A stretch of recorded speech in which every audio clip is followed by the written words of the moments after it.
Hi guys, welcome back to Fit with T. So this is a very different video today. So I'm just going to share with you guys some of the things I learned today in training. Okay, so I want to talk about the importance of data and like how to use it, or how I've learned to use it today, because even though I've had time systems for a while, I just feel like I learned something today and I want to share with you guys. I had my first race of the season last weekend, so my last weekend, not your last weekend, and that vlog will be coming out whenever it may be out, before this video even. And I ran 7:64 as my opener. Now that's the same time that I ran last season, so 2023 January. It's the same time that I opened up with, but bearing in mind last season I hadn't competed for 3 years, and I just don't feel that I was in the same sort of shape that I am now, if that makes sense, personally. So I feel like I'm a lot stronger, I'm in a better position. Thankfully I've had a better block of training than I've had in a really long time. So I'm kind of like, even though I was really happy to run, happy with the way I had conducted myself, how I composed myself, all of these things, it was kind of like, okay cool, what do I need to do in order to get back down to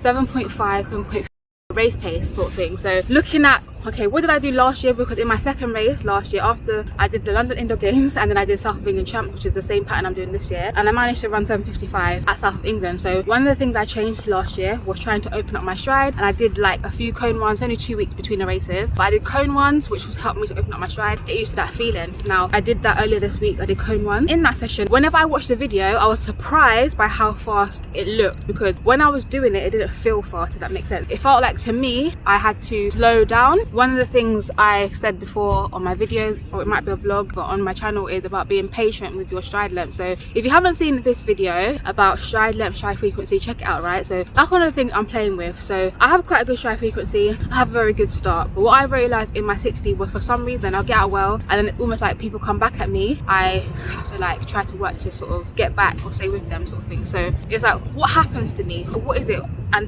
particularly, where is it that happens? I was looking through some of my old training diaries, some of the things I used to work on, and I have a very bad habit, ingrained habit. I'll get out very well, can always be improved, but it's actually very good considering I don't get to like be competitive ever.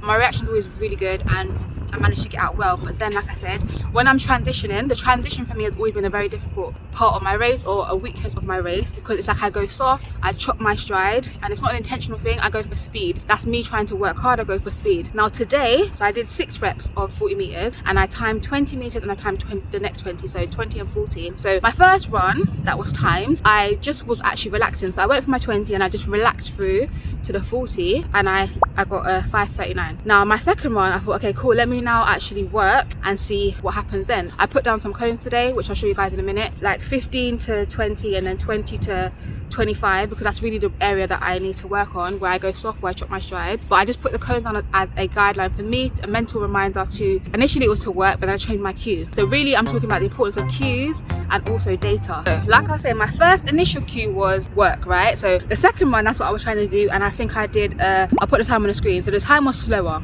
right? Now I thought to myself, why is it slow when I'm working harder? So I tried the same thing again. Okay, trim my work 15 to 25, and again the time was slow. I was like, why is it getting slower? I don't feel tired today. I can't say that's a reason. I don't feel tired. It's not as cold today. It's not warm obviously, but compared to what we've had, it's not cold. So I was like, okay cool, let me get bigger. Maybe I am really chopping my stride, even though I don't necessarily feel like I'm doing that. I haven't actually had the time to really study my race from last weekend, like looking at it still, even though it's nearly a week, right? But from feedback I've had over the years, and even from last year, and from my mum that I shared in my vlog, that she shared in my vlog, okay cool, I must be chopping my stride, I must be going small in that region. Let me focus on slowing down, being patient, and then open up my stride. So the next run, that's what I focused on, and lo and behold, it was a whole tenth faster. I ran, I think it was 5:34, which is a whole tenth quicker. I was like, hey, it's actually true, I'm chopping my stride and that's slowing me down. And also it's a different feeling altogether for me in that region if I'm going for stride than compared to if I'm trying to work and go for speed. I was like, okay cool, let me try it again, see if this is really what is happening. Am I chopping my stride and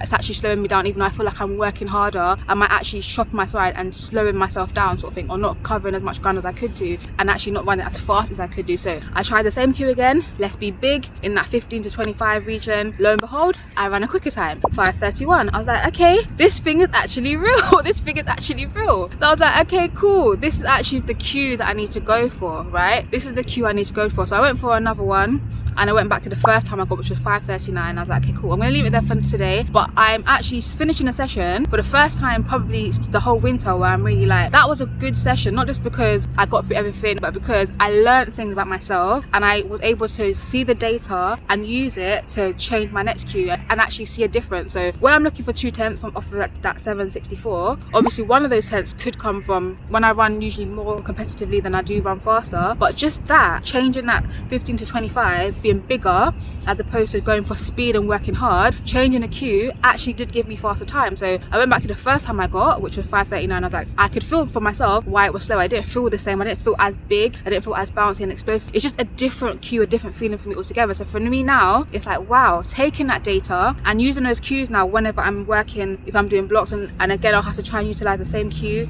and it's not natural for me to do that, so I have to work on that. That's something I'm going to be working on. So I hope that sharing that story is helpful for you guys. Let me know in the comment section below if you like videos like this, because this is the first time I'm really sharing like this kind of way. Thanks, motorbike. This is the first time I'm kind of sharing like this in one of my videos. So if you like it, give this video a big thumbs up, so I really do know that you like it. Leave a comment as well to let me know what you found useful about this video. So I shared about some of the tools that I use today, and if you're a self-coach like me and you're looking for some tools that you can use to help you get data like this, then check out this video over here. And if you haven't seen any of my vlogs, check them out over here, and I'll see you guys on another Friday. Bye guys.